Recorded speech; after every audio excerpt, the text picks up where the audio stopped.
Have your period suddenly changed or stopped and everyone keeps telling you you're too young for the menopause? You might be wondering whether it's just stress, your contraception, weight changes, or something more serious like early menopause or premature ovarian insufficiency. In this video, we're going to walk through what premature ovarian insufficiency is, how it relates to early or premature menopause according to NHS guidance, the key signs to look for, when to see your GP, and what support and treatment options are available in the UK.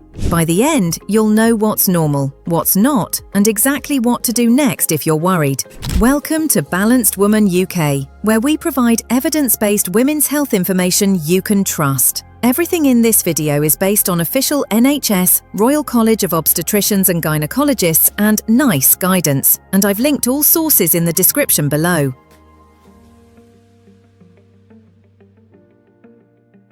Menopause is when your periods stop because your ovaries are no longer producing enough hormones, especially estrogen. In the UK, this naturally happens at around age 51 on average. The NHS uses the terms early menopause and premature menopause like this.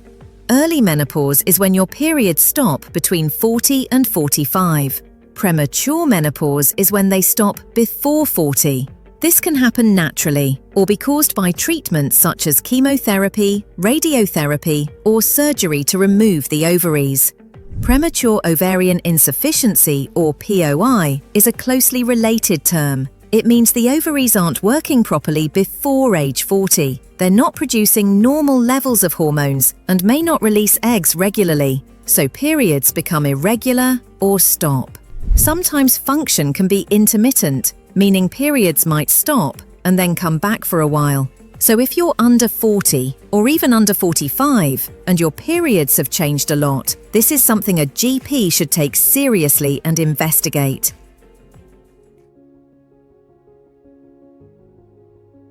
The main symptom of early or premature menopause, according to the NHS, is your periods becoming irregular or stopping completely before age 45. On top of that, you may notice typical menopause-type symptoms: hot flushes and night sweats, vaginal dryness or discomfort during sex, difficulty sleeping, low mood or anxiety, reduced sex drive, and problems with memory or concentration. With premature ovarian insufficiency, you might also notice feeling exhausted or wiped out, joint pains, thinner hair, or skin changes. Emotionally, many people feel worried, sad, or even guilty, especially when fertility is involved. Some people have really obvious symptoms, others barely notice anything apart from their periods changing. And yes, it is possible for periods to seem normal 1 month and then disappear for a few months. If you're under 40, it's easy to blame stress, work, weight changes, or exercise. But if your bleed pattern has changed significantly, it deserves proper assessment.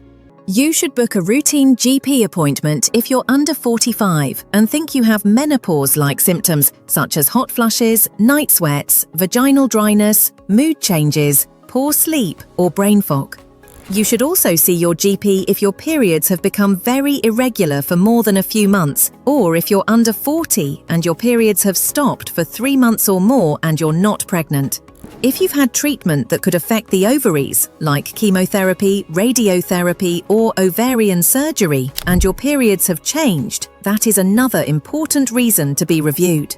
NHS guidance is clear that if you're under 45 and have symptoms of menopause, a GP may do blood tests to check your hormone levels.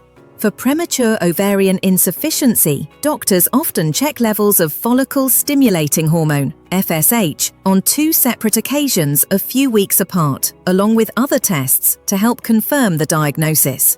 If you've been thinking, "I don't want to bother my GP, they'll just tell me it's stress," this is your reminder that you are not wasting anybody's time. Most early menopause or POI situations are not emergencies, but there are times when you should not simply wait and see.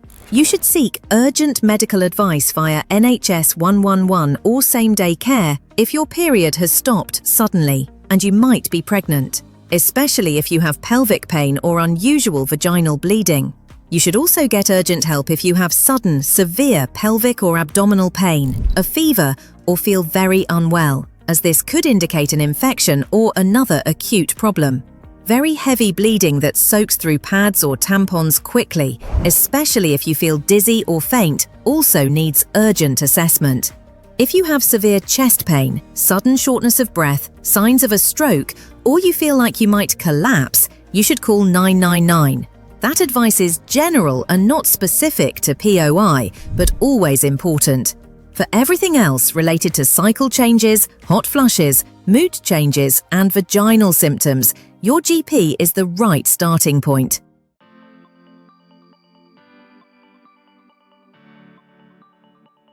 In many people, there is no clear cause identified, and that can feel very unfair. However, UK guidance describes several recognised factors and causes. You may have a higher chance of early or premature menopause if it runs in your family, if you started your periods very early, if you smoke, or if you are underweight. Treatment-related causes are important. Radiotherapy or chemotherapy, particularly to the pelvic area, can damage the ovaries. Surgery to remove the ovaries causes an immediate menopause, whatever your age. Autoimmune conditions can also play a role. In some cases, the immune system mistakenly attacks the ovaries, and conditions like autoimmune thyroid disease, type 1 diabetes, or Addison's disease can be associated with POI. Genetic factors matter too. Conditions such as Turner syndrome and other chromosomal changes can affect ovarian function at a young age. It is also common for no obvious cause to be found, often called idiopathic POI. None of this is your fault. You didn't cause it by lifestyle choices, thinking patterns, or anything you failed to do. It's a medical condition that deserves proper care.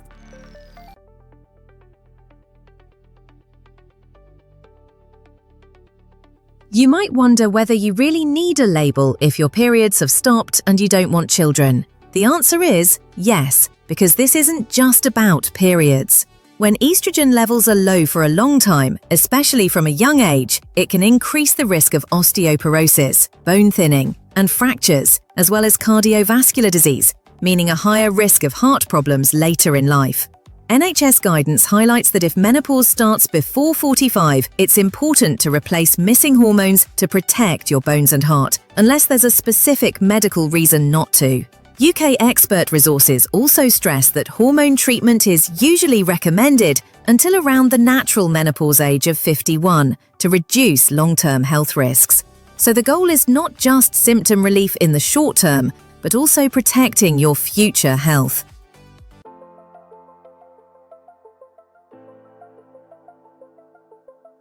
Once premature ovarian insufficiency or early menopause is diagnosed, the main treatments are about replacing the hormones your body would normally be making at your age.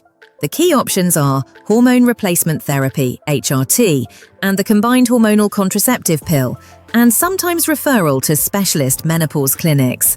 HRT replaces estrogen, and usually progestogen if you still have your womb. For early or premature menopause, NHS guidance states that HRT or the combined contraceptive pill are the main treatments used to replace missing hormones. And that treatment is usually continued at least until age 51, unless there is a reason not to. This is different to starting HRT later in life. Many of the risk figures you see in the media relate to older women. For younger women with POI, the benefits usually outweigh the risks, but this should always be discussed with your clinician. If you've had certain cancers, such as hormone-sensitive breast cancer, you may not be able to use HRT and should be managed by a specialist team. Some people prefer the combined pill because it gives both contraception and hormone replacement and can regulate bleeding and control symptoms. However, it is not suitable for everyone, especially if there are risk factors like certain blood pressure or clotting issues. Your GP can help you weigh up the pros and cons. If your symptoms are still difficult despite treatment, or your situation is complex, you can be referred to a specialist menopause clinic. The British Menopause Society lists accredited services across the UK. You are absolutely allowed to ask whether a referral would be appropriate in your case.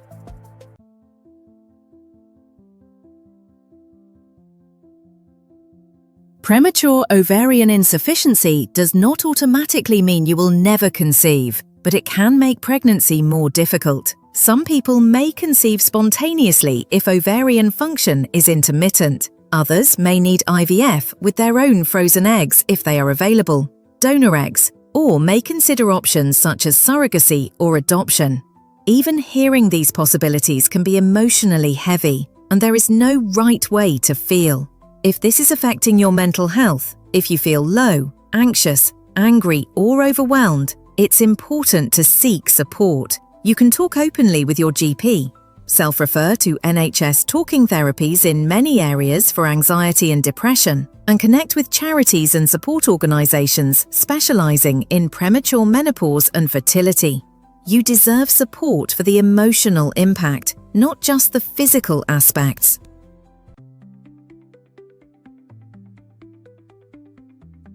There are some practical, safe self-care steps you can take alongside medical support, but they should not replace seeing a doctor. Stopping smoking if you smoke is one of the most important things you can do for bone and heart health.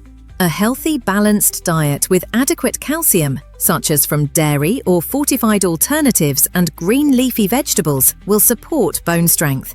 Many people in the UK are advised to take vitamin D supplements, especially in autumn and winter. Check local guidance or talk to your GP or pharmacist. Weight-bearing exercise, like walking, dancing, or strength training, helps keep bones strong and supports cardiovascular health. For vaginal dryness or discomfort, non-hormonal moisturizers and lubricants can be helpful, and your GP can advise on hormonal local treatments if appropriate. Keeping a simple diary of your periods and symptoms, including hot flushes, mood changes, sleep, and any pain, can be really useful to take into your GP appointment. What self-care cannot do is diagnose the cause of your symptoms or replace hormone treatment when it's clinically needed. So think of these steps as supportive extras, not substitutes for proper assessment.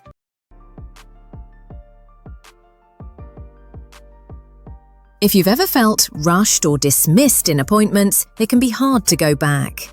Going in with a clear, calm script can help. When you book or at the start of your appointment, you might say, "I'm under 40 or under 45. My periods have become irregular or stopped, and I'm having menopause-type symptoms. I'd like to talk about early menopause or premature ovarian insufficiency, and whether blood tests and hormone treatment are appropriate." In the consultation, you can ask whether your GP can check FSH and other relevant hormones, what their view is on HRT or the combined pill for hormone replacement given your age, whether you might need a bone density scan, such as a DEXA scan at some stage, and whether a referral to a menopause specialist would be appropriate. These are reasonable, guideline-aligned questions, and you are not being difficult for asking them. You are simply advocating for your health.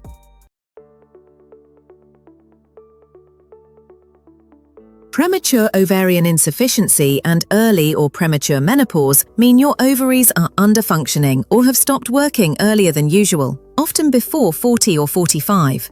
The main sign is your periods becoming irregular or stopping early, often with menopause-type symptoms like hot flushes, night sweats, vaginal dryness, low mood, and brain fog. You should see your GP if you're under 45 with menopause symptoms, or under 40 and your periods have stopped or changed significantly. Most situations are not emergencies, but urgent help is needed for sudden severe pain, very heavy bleeding, or if there's a chance you are pregnant and unwell. NHS-aligned treatment almost always involves hormone replacement through HRT or the combined pill, up to around age 51 to protect your bones, heart, and overall health. You are absolutely allowed to ask about tests, HRT, bone scans, and specialist referral. Lifestyle changes like not smoking, eating well, staying active, and using vaginal moisturizers can support you, but they don't replace proper medical evaluation. If any of this sounds like you, your next step is to book a GP appointment, jot down your symptoms and cycle changes, and go in knowing you're asking for care that is backed by NHS and specialist guidance. Now, watch this video next to grasp the true meaning of what a normal menstrual cycle should be.